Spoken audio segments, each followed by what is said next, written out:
Hello, sweetheart. Have I got a book for you? It's called Father's Rubber Shoes. Don't know if I'm close enough. Can you see that? It's by Yumi Heel. Father's Rubber Shoes. Father's Rubber Shoes. For my brothers Yun and Yunsu. Young Soo walked down the street toward the playground. He put his hands in his pockets and kicked an empty can. It was Saturday. Hand in hand, families were going in and out of stores. Young Soo gazed through the window of his father's store. His father's hands were moving quickly from the cash register to the groceries on the counter to the hands of his customers. Young Soo kept walking down the street. No one Young Soo knew was at the playground. He sat on a swing and thought of his friends in Korea. Young Soo missed them very much. During supper, Young Soo's mother noticed that he was very quiet. She asked him what was wrong. Young Soo hesitated and then blurted out, "Since we moved to America, Father doesn't have any time to play with me, and he doesn't smile anymore. Nobody plays with me. Can we go back to Korea, Mom?" Young Soo's mother looked thoughtful. That night, Young Soo dreamed of playing horse with his friends in Korea. Something woke him up. It was his father's rough hands holding Young Soo's small ones. Young Soo's father had come to see Young Soo sleeping, as he always did when he came home from the store. "When I was a child," Young Soo's father said, "I wore straw shoes. Then one birthday, my mother bought me a pair of rubber shoes.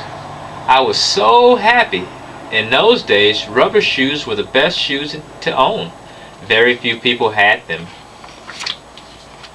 I loved them and wanted to keep them a long, long time. When I walked alone, I took them off and carried them in my hands. If I saw somebody coming, I put them on." His father paused. "I want to give you something. Like my rubber shoes, but something you can have all the time. That's why we're here. I hope you understand." Young Soo blinked his eyes. "Sweet dreams, son," Young Soo's father said, tucking him in. The next morning, Young Soo's mother told Young Soo she was cooking bulgogi for lunch.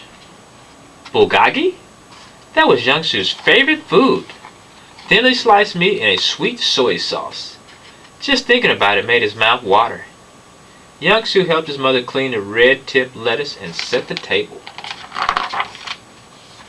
Then he wrapped the bulgogi with rice and the lettuce and popped it in his mouth. He could not close his mouth. It even puffed out his cheeks. "Mom, I will take some bulgogi to Dad at the store," Young Soo announced after he swallowed. Young Soo's mother smiled. "Your father would love it." She put the bulgogi in a lunchbox. Young Soo walked down the street. On the way from school, he met Alex. From his school. "What are you carrying?" Alex said. "It smells good." "It's Korean food. Bulgogi. Here, try some." Young Soo opened the lunchbox and gave a piece of bulgogi to Alex. "Wow, it's delicious," Alex said, licking his lips. Want to come over to my house for lunch next weekend? I'll ask my mom to make it for us." "Great! I can't wait." Alex kept licking his lips.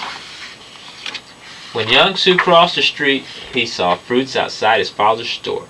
Oranges, grapes, bananas, and apples. All cleaned by his father's hands. They were lined up neatly and seemed to smile. The end. Kind of a weird ending, don't you think? I don't know.